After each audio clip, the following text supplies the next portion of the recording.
Sizningcha hamma ta'ziya kiyimida yurish kerakmi, debdi Azizbek degan profil menga kesatiq bilan. Tanqidingizni qabul qildim Azizbek. Rahmat sizga. Har kuni sonlarini ochib, sochlari, yelkalarini yalang qilib ko'rsatib yurgan sizni hammani yo'ldan urayotgan ayollarni ko'rib nima qila olyapsiz, Azizbek?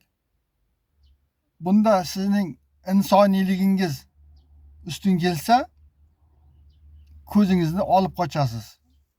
Bu yoqqa qaraysiz. Agar hayvoniyligingiz ustun kelsa, mazza qilib qarab, og'zingizdan, bir joylaringizdan so'lagingiz oqadi. Shundaymi? Shu ikkita holatdan bittasi. Endi ikkinchi tomoni. Sizning ham onangizdir, xotiningizdir, opangiz, singlingizdir, qizingizdir. Xuddi shunday qilib erkaklarning ko'zini o'yib, ta'bir bilan aytganda, yo'ldan urib yursa nima qila olasiz? Shu ma'qulmi sizga? Rozimisiz shunga? Jamiyatimizdagi 20 million atrofidagi erkaklar, ya'ni 20 million atrofidagi azizbeklar ayollarning mana shu odobsiz kiyinishlaridan, behayo qiliqlaridan chalg'ib, shular bilan chalg'ib qolib, ishlaridan baraka yo'q, o'qishlarida yaxshilik yo'q, yaxshi ilm olisholmayapti. Chunki inson shunday yaratilgan. Ko'nglini bir narsa egallab qo'ysa, chalg'itib qo'ysa, ko'ngildagidek ishlay olmaydi ham, natija ham ko'rsata olmaydi. Ilm oladiganlar esa yoshdir, kattadir. Xayolini bir narsa chalg'itib qo'ysa, ilm ham ololmay qoladi ko'ngildagidek. Agar bironta erkak, ya'ni bironta azizbek menga ayollarning yurish turishi, kiyinishlari, qiliqlari hech qanday ta'sir ko'rsatmaydi deb aytsa, u to'g'ri gapni aytmagan bo'ladi.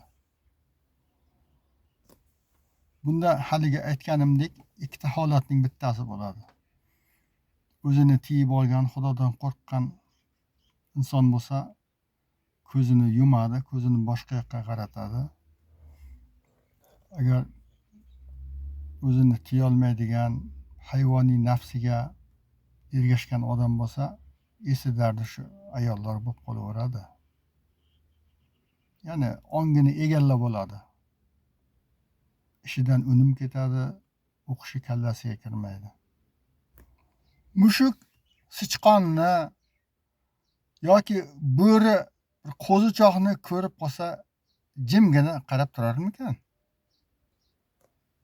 Juda umumiy qilib gapirganda shunday bo'lish kerakki, 20 million atrofidagi azizbeklarning ishida unum, o'qishida, ilm olishida bir yaxshilik, bir zehniyatlar ochilib ketish uchun ularni 20 million atrofidagi azizalar, ya'ni ayollar chalg'itib qo'ymasligi kerak. Demak, uyidan, xonasidan tashqariga chiqayotgan azizalar, ya'ni ayollar, qizlar bo'lsin, katta xotinlar bo'lsin, tashqaridagi azizbeklarning, ya'ni erkaklarning e'tiborini o'zlariga jalb qilib qo'ymasligi uchun tanasining ma'lum joylarini bekitib yurish kerak. O'sha bekitilib yurishi kerak bo'lgan joylari ochiq bo'lsa, namoyishkorona yursa, demak erkaklarning shahvatini qo'zg'ab qo'yishi mumkin. Bu aniq qo'zg'ab qo'yadi. Insonni o'z bilimi va hikmati, qudrati bilan yaratgan Alloh taolo buni albatta zo'r biladi, zo'r tushunadi. Shuning uchun avrat tushunchasini Alloh taolo joriy qilgan. Buni dinni tushunmaydiganlar hadeb qo'yaversin, demak umumiy gapni aytyapman. Avrat degani yopib yurgin degan joylar Alloh taolaning buyrug'i bu. U dindor bo'ladimi, dindor bo'lmaydimi, buni hech qanaqa aloqasi yo'q uning. Chunki inson shunday yaratilgan, Alloh taolo shunday yaratdi. Ya'ni biz maxluqmiz. Xuddi biror mashina, robot yoki biror dasturni yasagan, chizgan muhandis shu o'zini yasagan narsasining yaxshi yu yomon tomonini, kamchiligi-yu yutug'ini bilgani uchun uni qanday ishlatishni biladi. Alloh taolo ham xuddi shunday insonga nima yaxshi, nima yomon, nima foydali, nima ziyon ekanligini bilgani uchun demak avrat tushunchasini joriy qildi. Ya'ni erkak ham, ayol ham avratini yopib yurish kerak. Agar avratlar ochiq bo'lsa, bu fitnalarga sabab bo'ladi. Yana takroriy aytaman, dindor bo'lsa-yu, dindor bo'lmasa buning farqi yo'q. Inson maxluq xuddi robot yoki mashina o'zini yasagan muhandis olimning dasturidan chiqib keta olmaganidek, inson ham Alloh taoloning ana shu tartibot va hukmlaridan chiqib keta olmaydi. Shuning uchun qaysidir azizbeklar yoki azizalarga yoqsa-da, yoqmasa-da Allohning hukmi, odati mana shunday amalga oshaveradi. Esingning borida etagingni yop degan maqol bejizga aytilmagan. Esi bor ayollar erkaklarning mana bu nazar, nigoh o'qlariga o'zini tutib bermaslik uchun o'sha o'zining nazokatini yopib yurish kerak, avratini. Alloh taolo avrat joriy qilgan deb aytdim. Bu avrat ayollarda mana shu yuzi ochiq bo'lishi mumkin. Qo'lining mana bu to'pig'idan buyog'i kaft qismi ochiq bo'lishi mumkin va oyog'ining to'pig'ining pasti ochiq bo'lishi mumkin. Qolgan joylar yopiq bo'lishi kerak. Allohdan qo'rqsa agar, bo'lmasa hozir yalang'ochlar zamoni bo'lib ketyapti-ku. Demak, ayollar avratlarini ochib yurar ekan, xuddi maqolda aytilganidek, g'unajin ko'zini suzmasa degandek, avratini ochib yurdimi, ko'zini suzib qo'ygan bo'ladi. Keyin albatta buqalar ipini uzadi. Yana ba'zi izohlarda menga bu fitnachi degan gaplarni aytyapti. Bu baraka topgur, men fitna qilmayapman. Fitnani ko'chadagilar qilib yuribdi.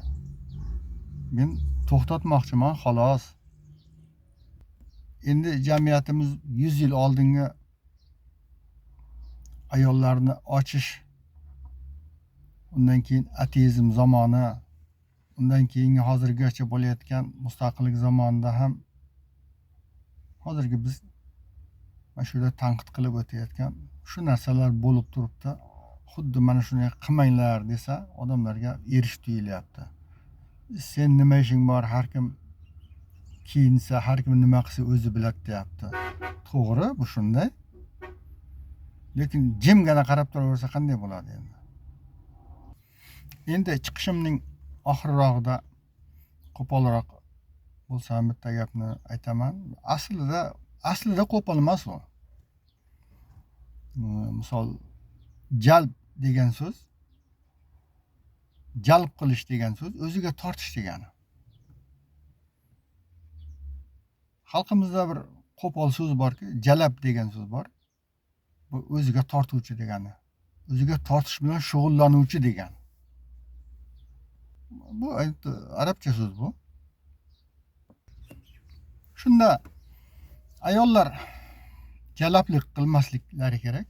Ya'ni o'zlarini jalb qiluvchi bo'lmasliklari kerak. Erkaklarga nisbatan aytilyapti bu gap. Shunda erkaklar jalb etiluvchi bo'lmasligi kerak. Albatta shunday bo'ladi. Ayollar jalb qilmasa, ular jalb etiluvchi bo'lmaydi. Ya'ni g'unajin ko'zini suzmaydi, buqa ipini uzmaydi. Jamiyatda esa hamma tomonda aziz beklar, haqiqiy aziz beklar, haqiqiy azizalar bo'ladida, hamma o'zining holini bilib, o'zining haddini buzmaydi. Shunda aziz beklar ham o'zining atrofidagi o'zining azizalari 5 ta ayol, onasi, xotini, opasi, singlisi, qizi, mana shu 5 ta ayolni iltimos qilib bo'lsa ham avratlarini yopib yurishlariga erishish kerak. Majburlab emas, iltimos qilib bo'lsa ham. Shunda 20 million nari berisidagi aziz beklar va 20 million nari berisidagi azizalar yashayotgan O'zbekiston degan bir katta mamlakat inshaalloh yorug' marralarga yetadi. Xuddi bir ulkan kema o'zining yo'lida doim zafarlarga erishib, talofatsiz yurgani kabi. Inshaalloh Robbil alamin.